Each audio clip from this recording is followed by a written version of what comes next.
అసలు ఈశ్వరుడి కన్నా గొప్పది వేరొక వస్తువు లేదు. ఆయన అనుగ్రహంతో మనం బ్రతుకుతున్నాం.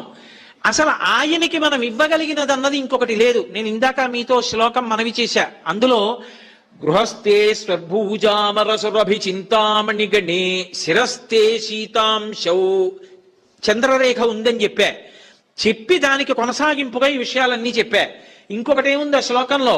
చరణ యుగళస్తే అఖిల శుభౌ. శంకరా, మీకేదో ఒక మంచి పని చేసి పెడతాను అంటావేమో. అసలు ఏ ఇంటికైనా లక్ష్మీ కమ్మి అంటారు. వీధిలో ఉన్నటువంటి సింహద్వారానికి పైనున్న కమ్మికి లక్ష్మీ కమ్మి అని పేరు. తోరణం దానికే కడతారు.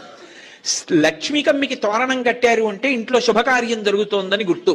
ఎక్కడైనా శుభకార్యం జరగాలి అంటే దానికి అనుగ్రహం ఎక్కడి నుంచి వస్తుందంటే శివుడి పాదముల నుంచి వస్తుంది. ఆయన అనుగ్రహించి ఇలా అన్నాడు అనుకోండి, మా ఇంటికి తోరణం కడతారు.